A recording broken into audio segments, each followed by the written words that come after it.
she came close beside me, and this she did say, it will not be long, love, till our wedding day.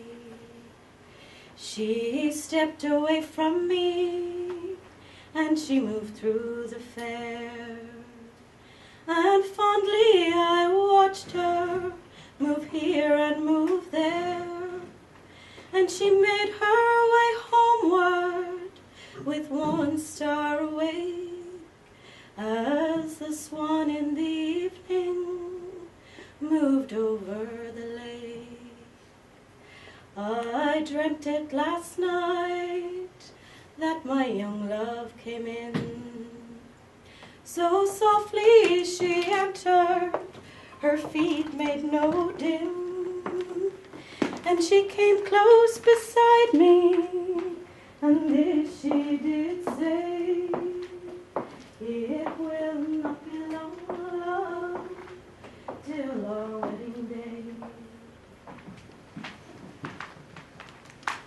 It is 1914.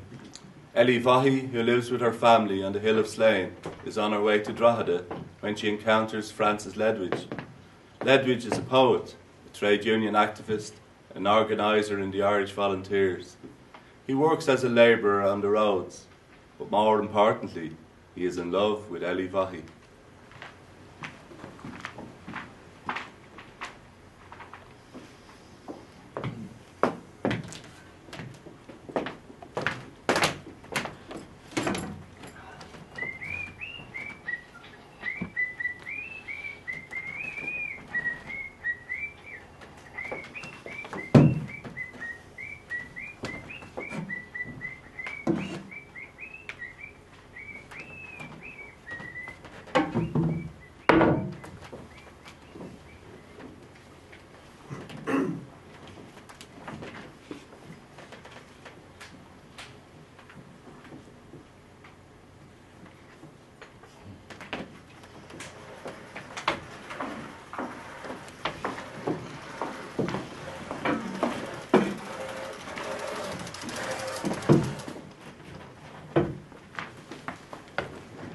Hello, Frank. Ellie, how are you? Oh. How do you think? So, have you given any more thought to my proposal? Frank, I've thought of nothing else. Then the answer is yes, you'll marry me? Well, I can't give you an answer just yet. Sure, I haven't had a chance to speak to my family. It'll come as a big surprise, you know that. I'm waiting for the right moment, but I won't keep you waiting much longer. Where are you off to? I'm on my way to work. Drogheda? Yeah. Oh, there a minute.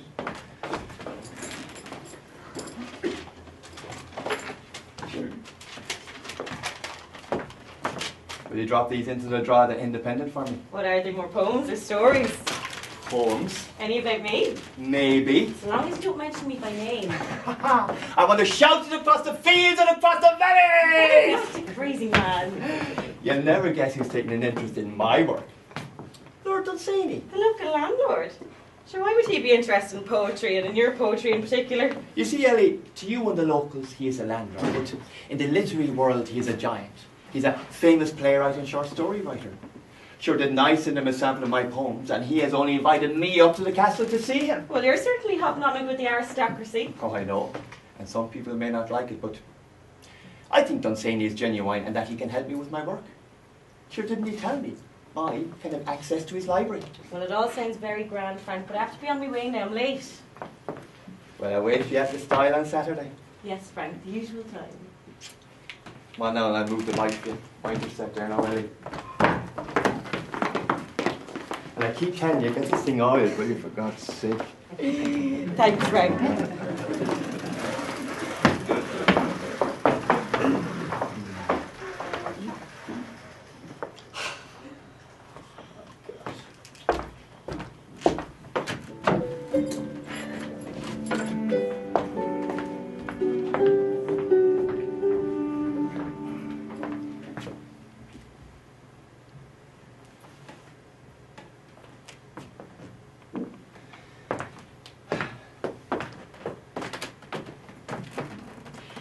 Inly I feel that she will come in blue, with yellow on her hair, and took her straight out of her comb's loose stocks.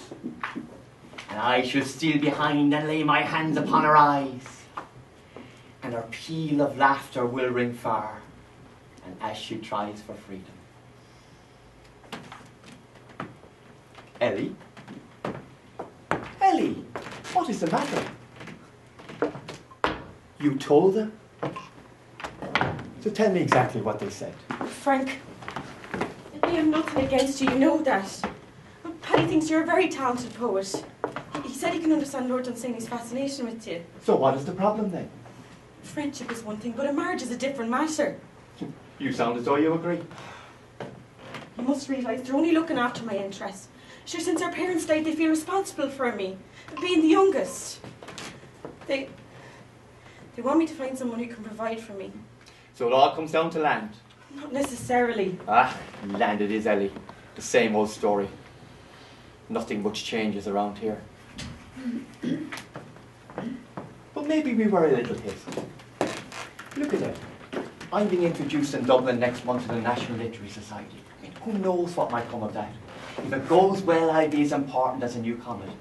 Sure, have we remained friends till my fortunes change? No, Frank, I think it's best to be part. Sure, I can't stand it as things are, and especially now that my brothers and sisters know your intentions. But look, I'll wait. If only you will tell me there might be hope in the future. Forget about me, Frank, let me go! But Eddie, we made a pact. We said our bond of love was true and could not be broken.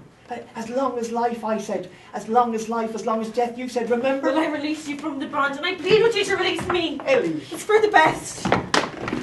Ellie!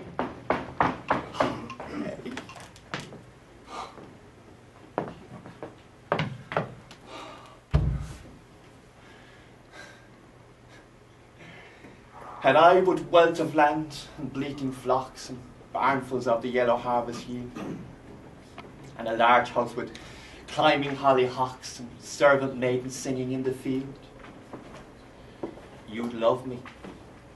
But I own no roaming herds. My only wealth is songs of love for you. And now that you are lost, I may pursue a sad life deep below the depth of words.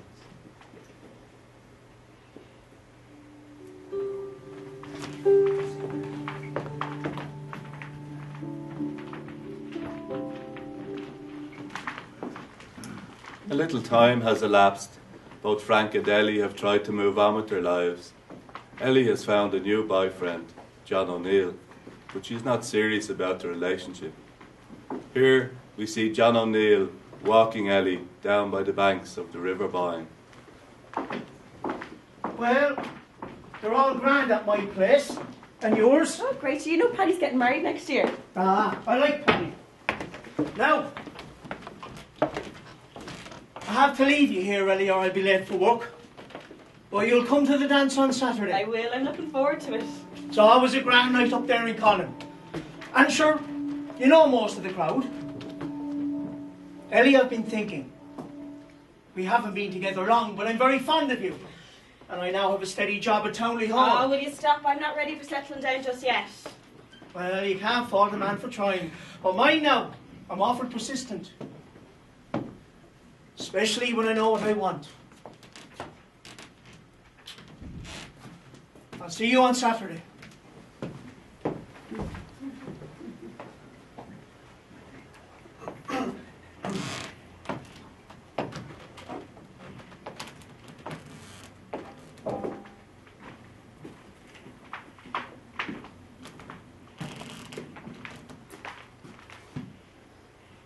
Frank, is that you? God, I hardly recognised you.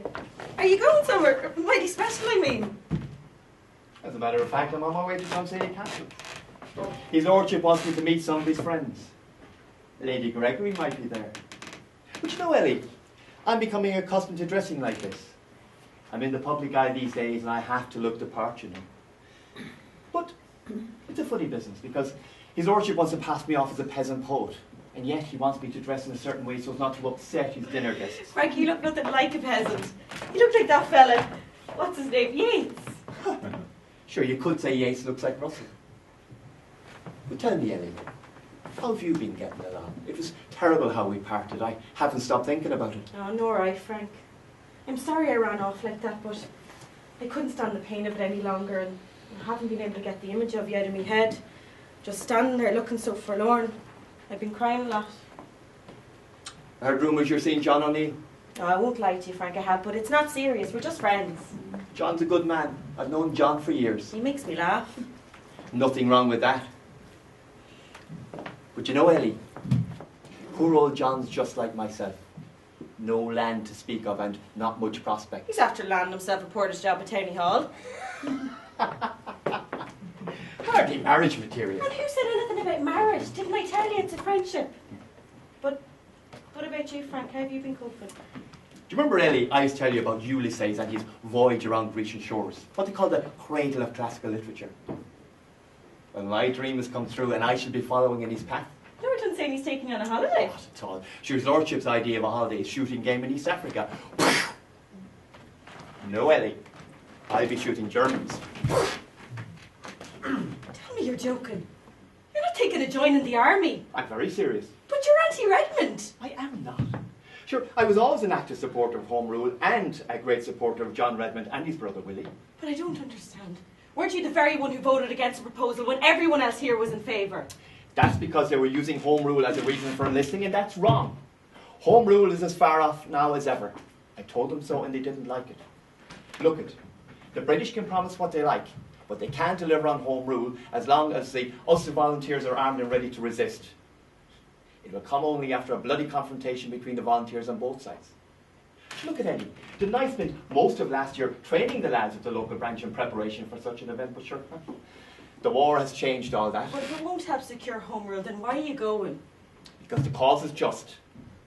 And if we want to be taken seriously as a nation, then Ireland needs to play her part. I don't want you to go. Oh, Ellie. I make you proud of me. I mean, I was never popular in Slane, but when I come home from the war, I'll be treated differently. People will see me in a different light. And sure, there might even be hope for us with your family. Frank, I can't promise you that, so don't go on my behalf. Fair enough. But I'm still going. But what if I never see you again? What if you don't come back? We've never even, you know... Have I ever made demands on you? Oh, God, I have too much respect for you. Yes, but now that you're going away, we can't part on bad terms. No, if we're to separate, we have to do it in a way that's memorable for both of us. What are you saying? Frank, I don't like talking here. We might be seen. Will you follow me up to the mill? We can have all the privacy we want there. Well, I'm sure his lordship won't mind if I'm a bit late.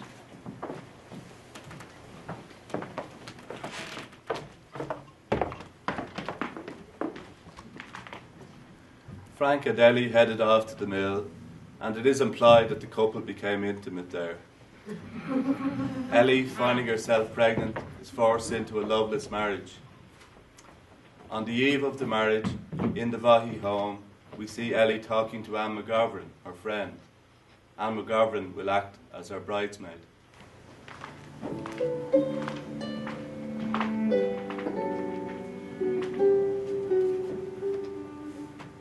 Pull yourself together, girl. Getting married in the morning. You can't do it. You can and you will, Ellie. Do you want to bring shame on the family? It's the only way out of your present situation. But I don't love him. But that'll come in time. He loves you and he's a fine-looking fellow. There's many girls in the town would take him if they could. And he's not afraid of a hard day's work. He'll be able to look after you. No, that's not what you were saying when I took up with him. No land, no prospects, you said. Another Frank, you said. But that's all changed now. The main thing is he's prepared to accept his responsibilities. His responsibilities. Yeah, his responsibilities, because he thinks the child is his. Sure, maybe it is. Anyway, you need to make sure he keeps believing that for all our sakes. But what about the dates? Dates? Sure, what do men know about such things? When the time comes, just say the child was a little premature and no one will be any the wiser. Yeah, well, people around here aren't slow putting two and two together. I'll be starting to show any day now. Which is why your brother has arranged for the two of you to go to Manchester. John will have no problem getting work on the My tram. God, I have to leave my home, my family and friends, my country. Oh, my life is in ruins. Don't think negatively. This might turn out all right if you keep your head in. But I love Frank. Why can't I marry Frank? What if it's his baby? Put that man out of your thoughts.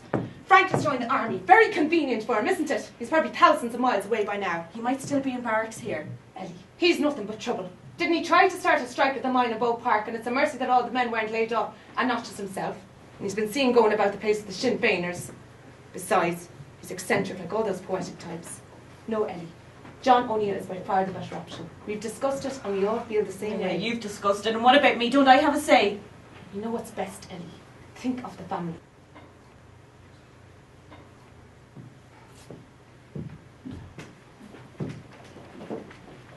Oh, Frank, will I ever see you again? As long as life you said you would be true, and I as long as life, as long as death. The linnet in the sally held its breath.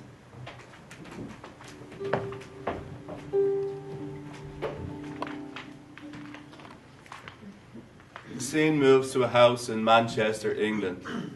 Ellie is now heavily pregnant, and John O'Neill, her husband, has found work on the Manchester tramways.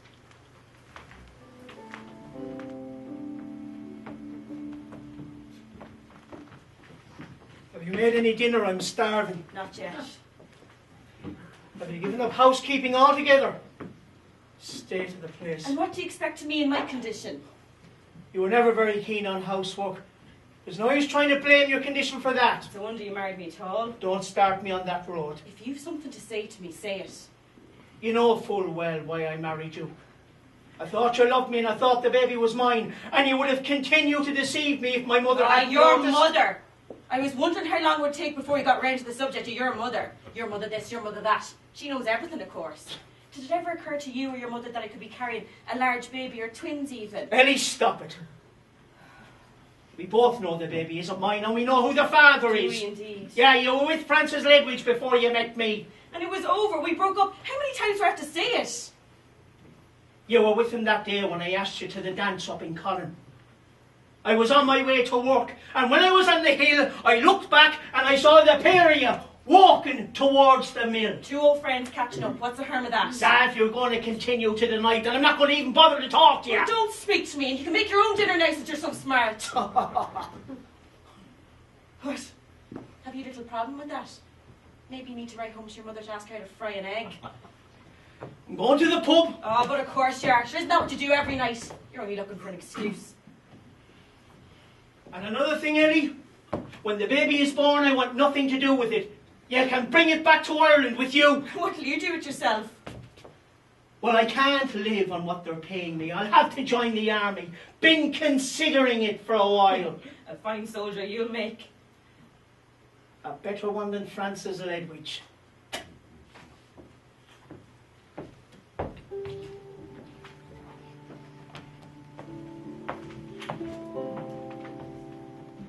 The scene moves to Basingstoke in Hampshire, where the British expeditionary forces are gathered together, encamped in preparation for service in Gallipoli. One night, Francis Ledwidge is disturbed by a dream.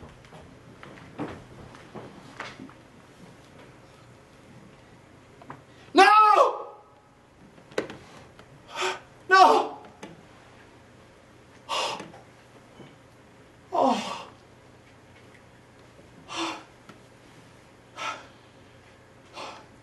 What a terrible dream.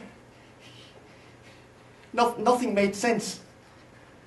All those wailing sounds. Thompson, McGregor, Lance Corporal Ledwidge. Ledwidge. Thank you.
A blackbird singing on a moss upholstered stone.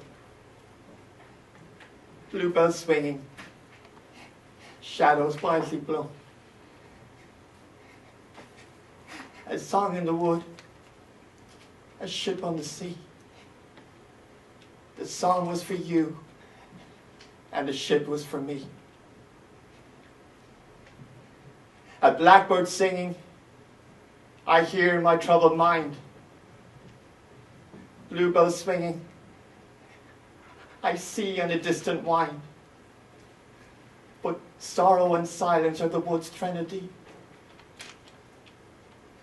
The silence for you, and the sorrow for me.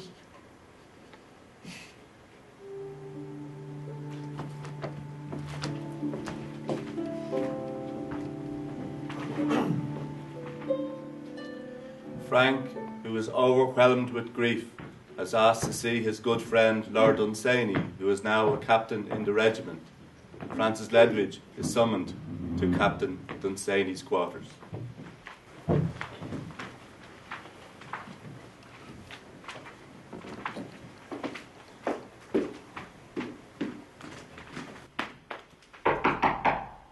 Come in.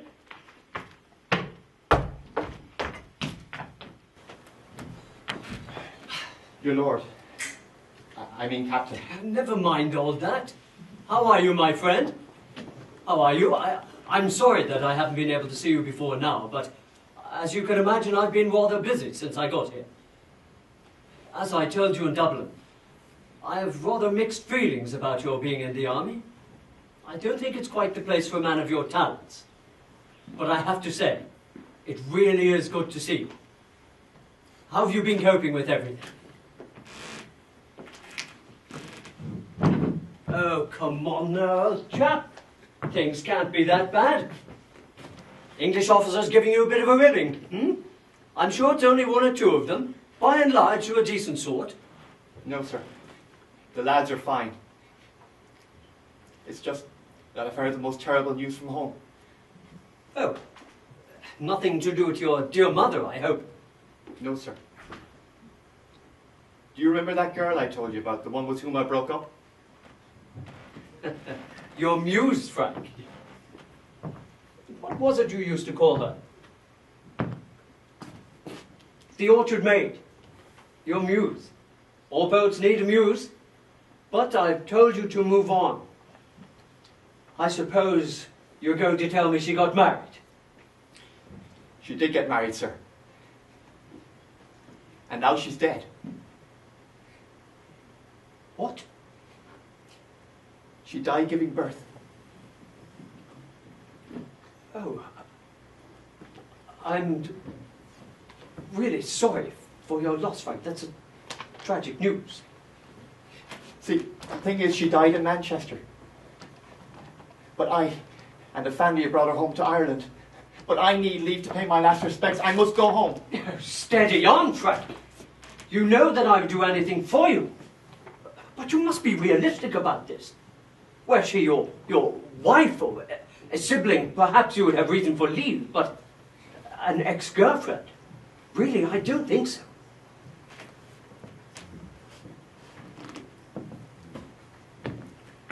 I don't wish to appear heartless about this. Obviously, she meant a great deal to you. Did you know she was getting married? Is that why you joined the army? Because you wouldn't be the first to do so if that were the case. I can assure you, sir, I had no idea. I knew she was seeing someone, but she said it wasn't serious.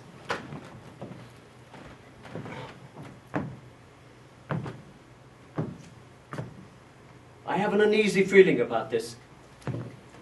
At the moment, the mad alarms of Babylon are ringing soundly in my mind. As it just so happens, I too have received unexpected news. Really? A strange coincidence. Nothing as startling as yours. But disappointing nonetheless. It seems that I am not for this war after all. I've been called back to Ireland to train recruits. And you know how I loathe the barrack duties, Frank. I really was looking forward to some real action, mixing it up with the lads.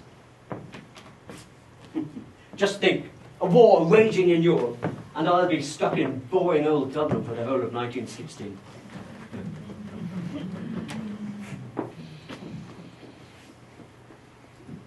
But I'm thinking.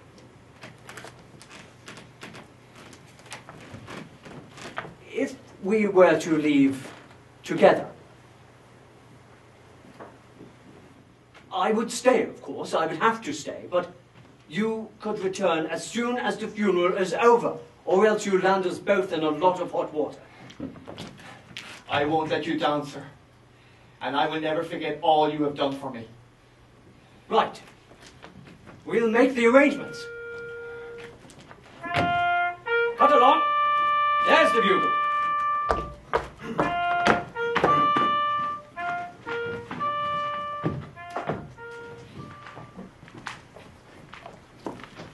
Frank has returned to Slane. He goes immediately to say his farewell to his beloved. Ellie's body is laid out in repose. John O'Neill is there with her, praying and whispering his last goodbye.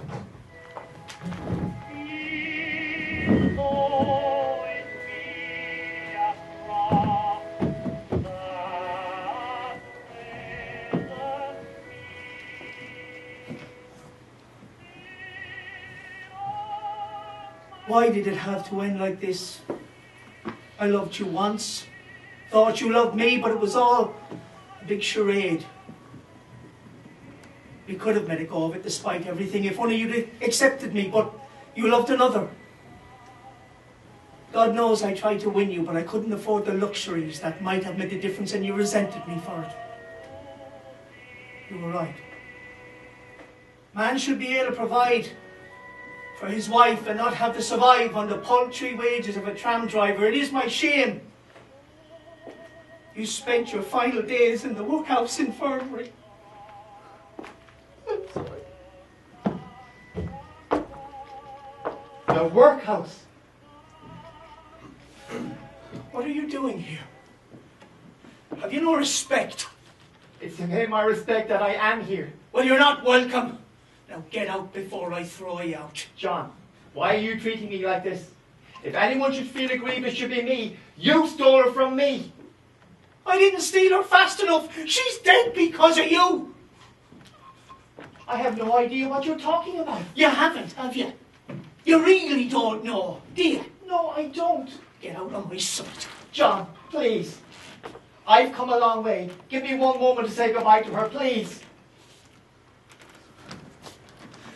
A moment.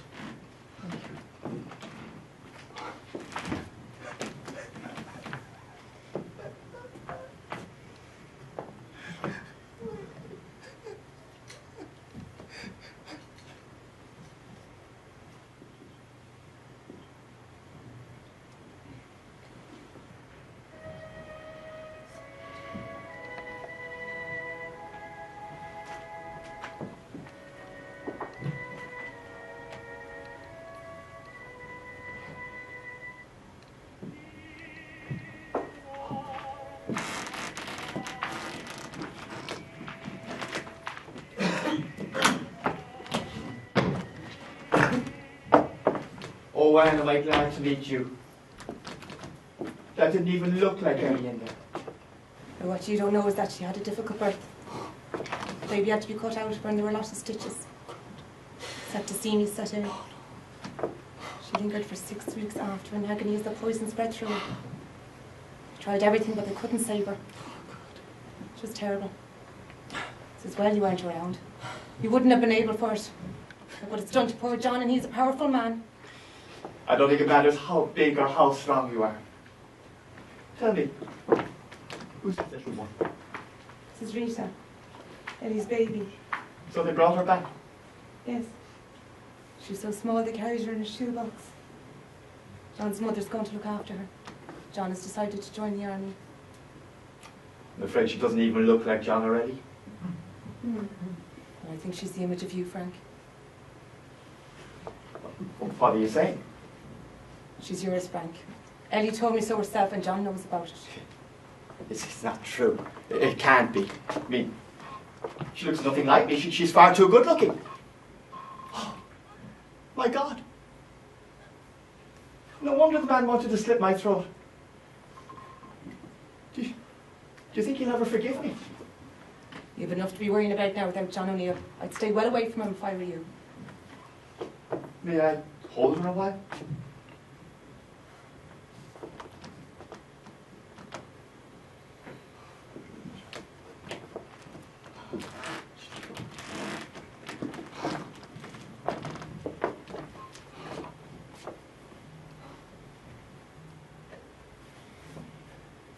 Sleep, O grief of me, in living sin of your false father. Though the blame is sore upon my conscience, motherhood will win delights for you and make a golden store of laughter for your cheeks. I'll bring you waves of sunset pats on water, and will scoop the stars from out the puddle, and the day's wet rainbow for a hoop. Sleep, beauty scorned. Sleep, little twilight eyes. The unborn Christ made Joseph doubt his wife. God never meant you for a mother's size. Only he needs you, would he give you life. Hear not their cants, but list your mother sing. My love shall shield you like an angel's wing. Oh, Anne, what am I to do? What if she is mine? What you must do, Frank, is to go back to where you came from. No one else here knows about this, and they need never know. But your presence here doesn't help matters. Think of your own mother. She's a proud woman. You wouldn't want to bring that shame upon her. It would kill her if she found out.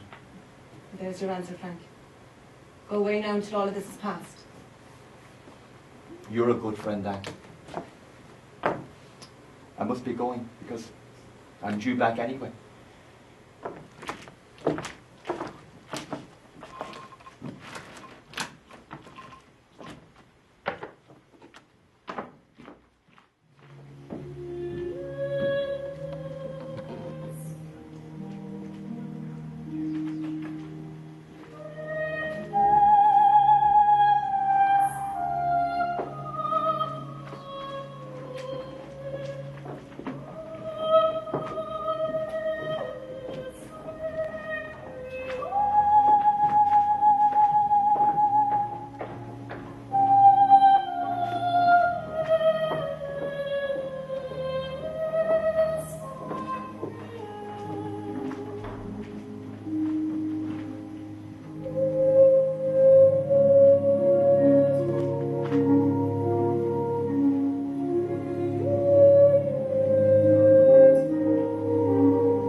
It is May 1916.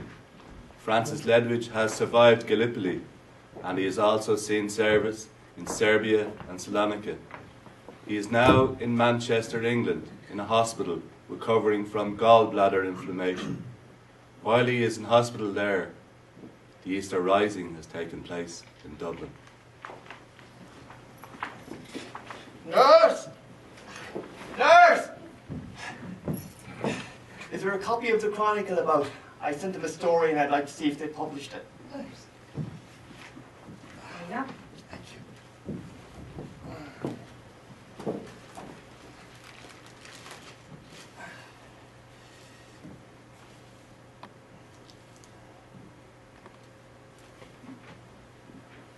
No. No. No. No. No! What's the matter? Are you in pain? Pearse, McDonough, Clark, Plunkett, even Willie Pearse, all shot. And more to come. Oh, yes. The rebel executions. It's dreadful. But you must not just stress yourself. I'll get you a sedative, all right?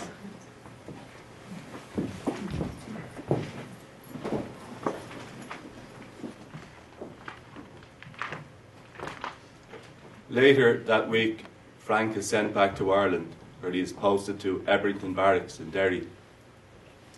He is really suffering from the personal loss of Ellie Vaughey, and also now seriously traumatised by the execution of the leaders of the Easter Rising. He has taken solace in alcohol, and one night, having overdone it, he is returned to barracks drunk and landed himself in a court-martial.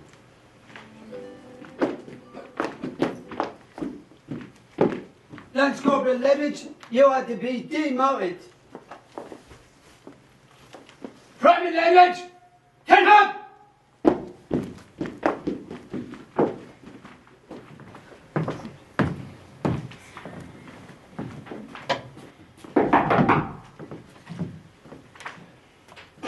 Come in, Private Ledwidge.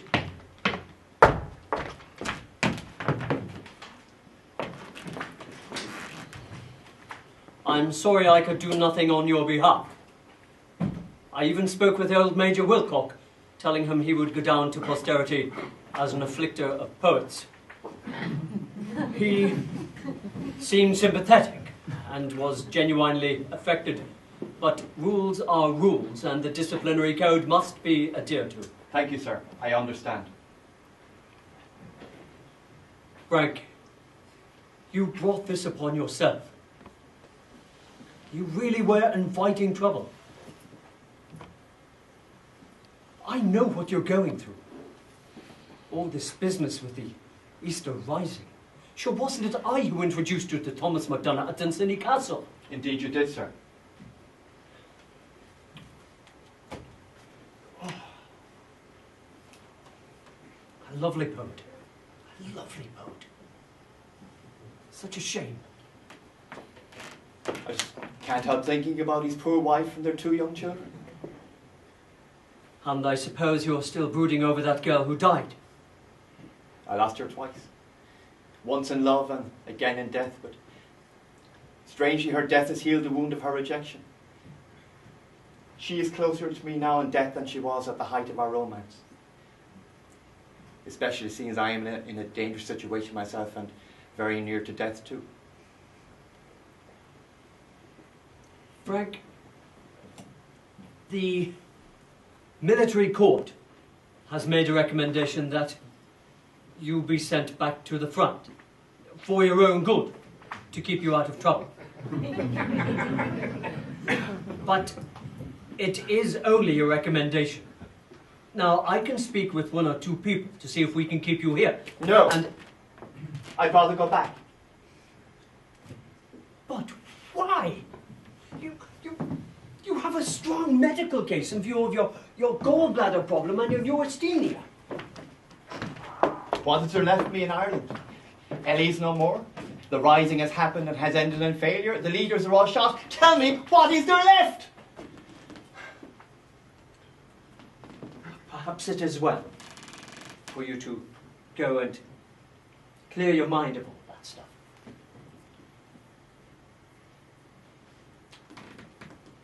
But if you are not returned within a few months, I feel obliged to let you know that I will try everything in my power to have you returned home.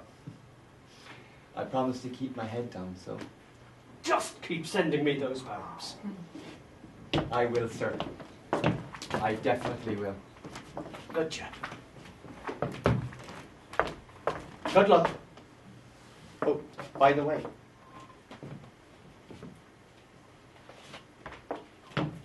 Here's one I wrote out here. It's called Ireland.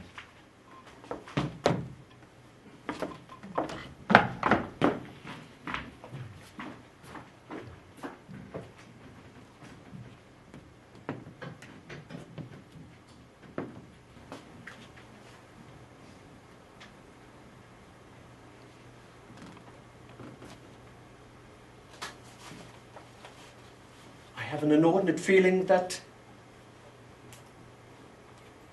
I will never see him again.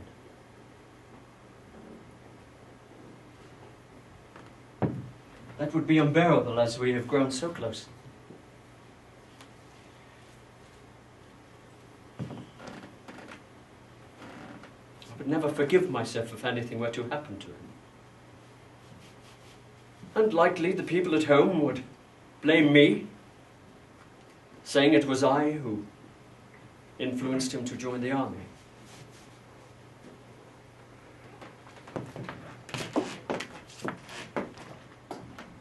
Ireland. I called you by sweet names by wood and lane. You answered not because my voice was new, and you were listening for the hounds of fen and the long hosts of Lugh. And so, I came unto a windy height and cried my sorrow, but you heard no wind, for you were listening to small ships in flight and a wail on hills behind. And then I left you, wandering the war, armed with will from distant goal to goal, to find you at the last free as of yore, or die to save your soul. And then you called to us from far and near, to bring your crown from out the deeps of time. It is my grief, your voice I couldn't hear, in such a distant clime.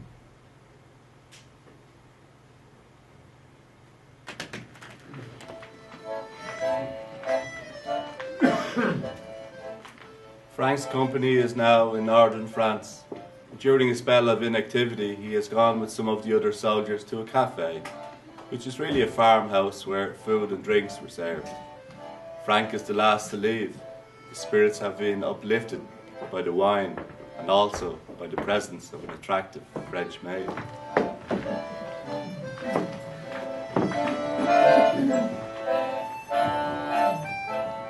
Mademoiselle, mademoiselle! Ah, tell the cook that meal was top class. Do you understand? Oui, I have good English. I see you are not watching your figure, no? You see, that was the first proper meal any of us have had since we were posted here. And besides, I'd much rather watch your figure. Oh, you tell me. Ha! Excuse me. I am an Irishman, and I'll have another glass when you're ready. Oui, bien sûr.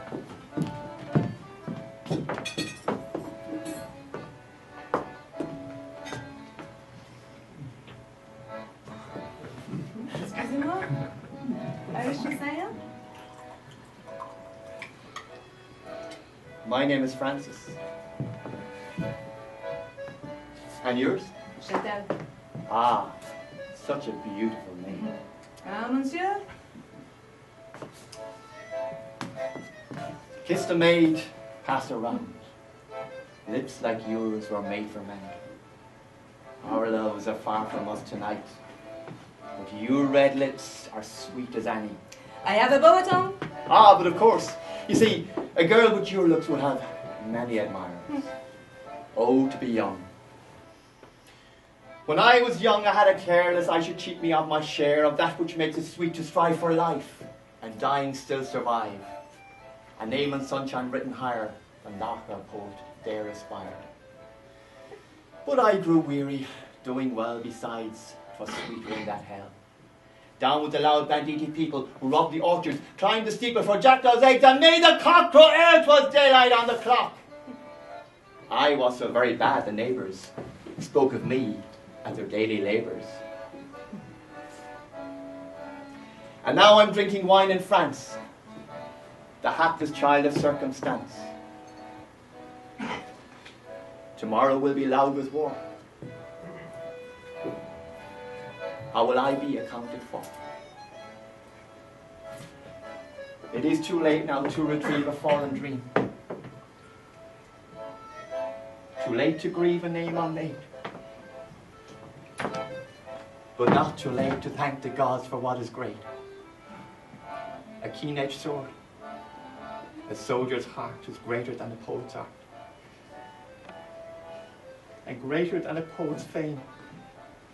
A little grave that has no name. Whence honour turns away in shame. C'était tout bon? You must not become sad, no? As you say, my lips are as good as any, eh?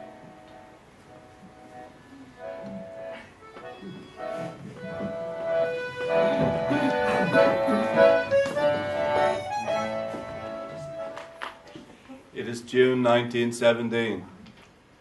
Lewis N. Chase, a lecturer and professor of English at the University of Rochester, New York, has written to Frank. He is preparing a lecture on poetic form, comparing Ledwidge's work with that of the poet Robert Burns. He draws a very warm response from Francis Ledwidge. Lectures, lectures, more lectures. This looks interesting. Oh, it's from that soldier poet I wrote to. Good. I want to compare one of his poems to Robert Burns in a lecture on form. I've asked him for some biographical information. This is difficult to read. It appears to be written with an indelible blue pencil. Well, let's see what he's got to say for himself.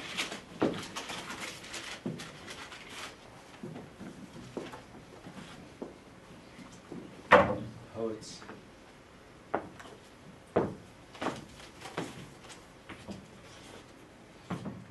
British Expeditionary Force. It's June 6th, 1917. To Professor Lewis Chase. Dear Sir, you will of course understand that I am writing this under the most inept circumstances between my watches. For I am in the firing line and may be busy at any moment in the horrible work of war. I am on active service since the spring of 1915, having served in the Dardanelles and the 1st British Expeditionary Force to Serbia, and after a brief interval at home, came to France in December 1916. Some of the people who knew me least imagined that I joined the army because I knew men were struggling for higher ideals and great empires. And I could not sit idle to watch them make for me a more beautiful world. They are mistaken. I joined the British Army because she stood between Ireland and an enemy common to our civilization. And I would not have her say that she defended us while we did nothing at home but pass resolutions.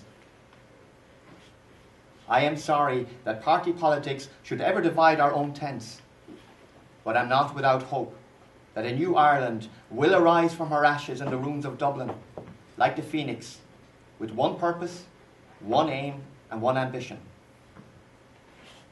Poor MacDonagh and Pearse were two of my best friends, and now they are dead, shot by England. My God. MacDonagh and Pearse. Two of his best friends. Wow. I tell you this in order that you may know what it is to be called a British soldier, while my own country has no place among the nations but the place of Cinderella. I am of a family who were ever soldiers and poets. Stories told at my mother's doorstep in the Owl's Light are the first things I remember. And the old songs which she sang to me, so full of romance, love, and sacrifice. She taught me to listen and appreciate the blackbird's song, And when I grew to love it beyond all others, she said it was because I was born in a blackbird's nest and had its blood in my veins. My father died when I was 2. There were 4 brothers of us and 3 sisters. I am the second youngest. For these my mother laboured night and day, as none of us were strong enough to provide for our own wants. She never complained, and even when my eldest brother advanced in strength, she persisted in his regular attendance at school until he qualified at bookkeeping and left home for Dublin. This position carried a respectable salary, but one day he returned unwell and finally died after a long struggle. About this time I was one day punished in school for crying, and that punishment ever afterwards haunted the master like an evil dream, for I was only crying over Goldsmith's Deserted Village, which an advanced class had been reading aloud. My, what a sensitive soul. While I was still at school, many silly verses left my pen, written either for my own amusement or the amusement of my companions. Indeed, I left many an exercise unfinished, worrying over some thought that shaped itself into rhyme. I've always been very quiet and bashful in a great mystery in my own place. I avoided the evening play of neighbouring children to find some secret place in a wood by the Boyne, and there imagined fairy dances and hunts, fires and feasts. I saw curious shapes in shadows and clouds, and loved to watch the change of the leaves and the flowers. I heard voices in the rain and the wind, and strange whisperings in the waters. I loved all wandering people and things, and several times tried to become part of a gypsy caravan. What a guy. I read of Troy and Nineveh and the nomads of the East and the mystery of Sahara. I heard of gardens where gaudy flowers are trained in rows, but loved the wild things and the free, the things of change and circumstance. Meanwhile, the years were coming over me with their wisdom, and I began to realize that men cannot live by dreams. I had no more to learn in national school at 14, so I strapped up my books and laid them away with the cobwebs and the dust. My mother apprenticed me to a Dublin grocer and sent me off one spring morning with many tears and blessings and nothing of anything else. I could not bear break horizons, and all my dreams were calling me to return. I stole out through a back door and set my face for home. I am a fast writer and very prolific. I have long silences, often for weeks. Then the mood comes over me, and I must write, and write, no matter where I be or what the circumstances. I do my best work in spring. I have had many disappointments in life and many sorrows. But in my saddest moments, song came to me, and I sang. I get more pleasure from a good line than from a big check.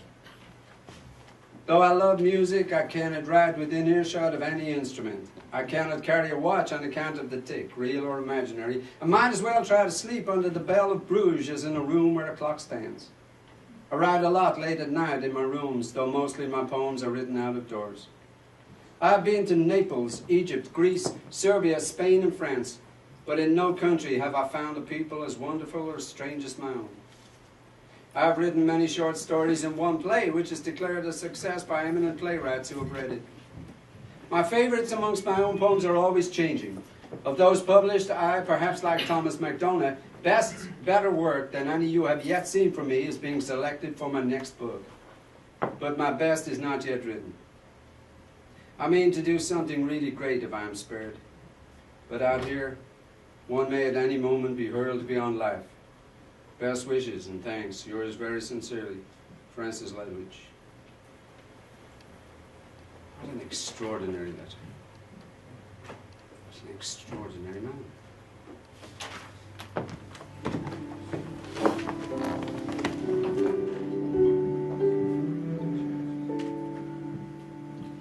It is the 31st of July 1917.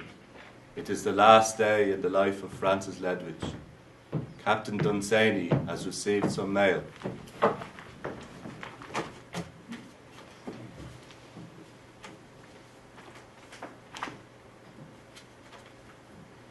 Ah, I recognize this handwriting.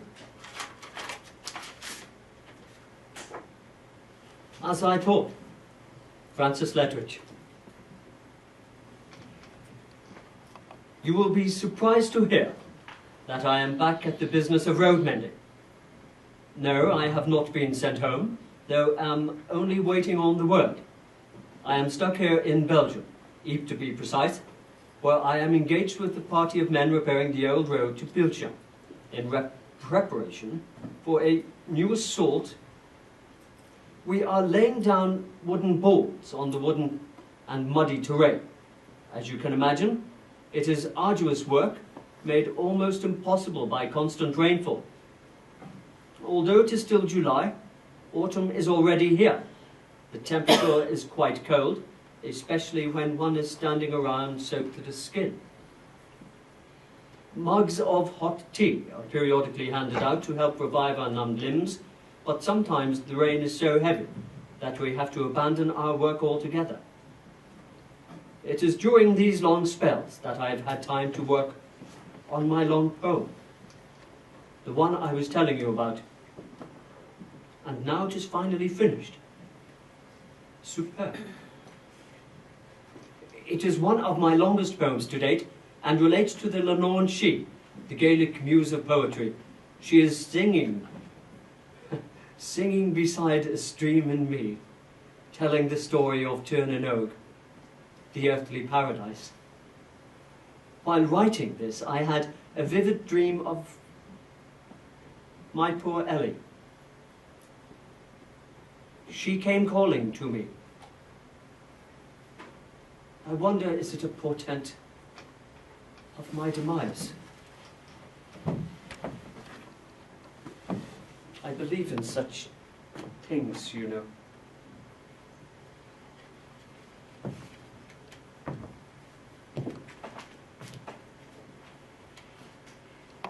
This is very worrying.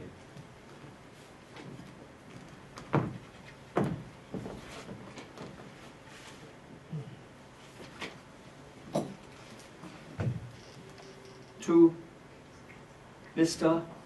Edward Marsh, publisher.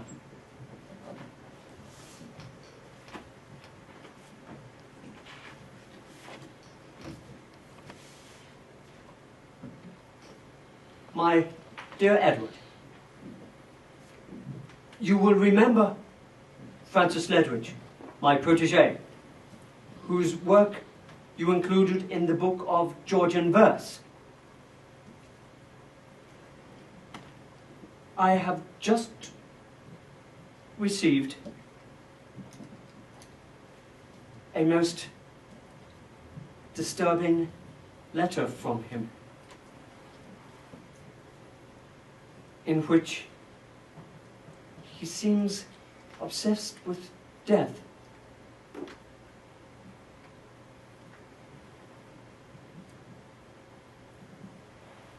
And the spirit of his dead girlfriend. Bad enough to have a poet in the army, but one who harbours a death wish could be catastrophic. We must, my dear Edward, contrive some way between us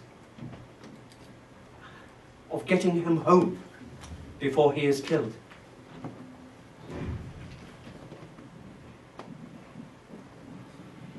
Your friend. The scene moves to the front, where Ledwidge is on guard duty. He is totally exhausted and trying desperately to stay awake. As he drifts in and out of sleep, he is thinking of his recent exploits with the French maid.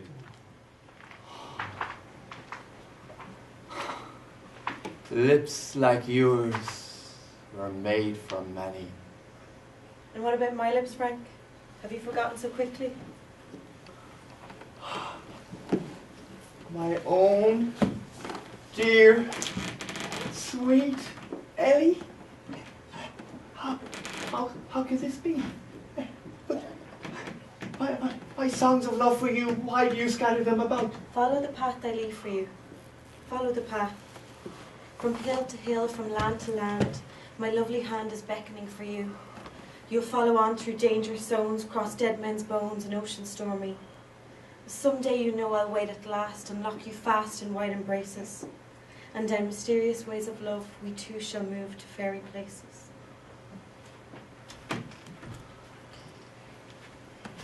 On the 31st of July 1917, Francis Ledwidge was with a working party of soldiers laying down some wooden boards on a muddy terrain. It was raining incessantly and the soldiers were soaked to the skin. Mugs of hot tea were issued to revive the soldiers. It was while drinking this tea that Francis Ledwidge met his fate.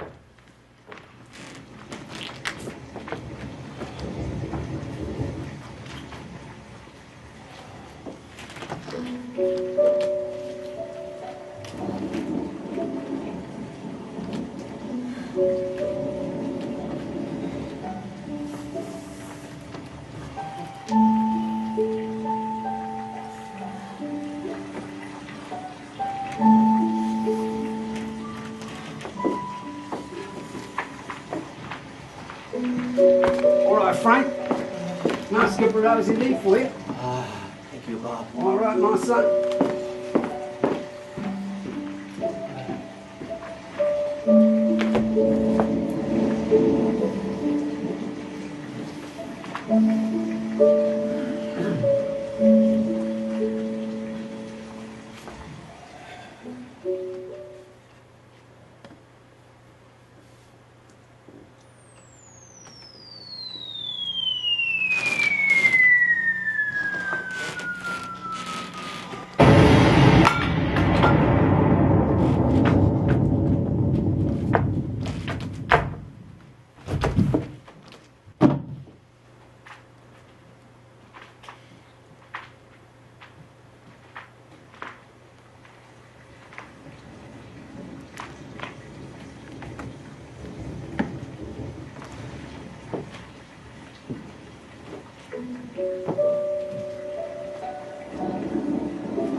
Shall not hear the bittern cry in the wild sky where he is lain, nor voices of the sweeter birds above the wailing of the rain. Nor shall he know when loud March blows through slanting snows or fanfare shrill, blowing to flame the golden cup of many an upset daffodil.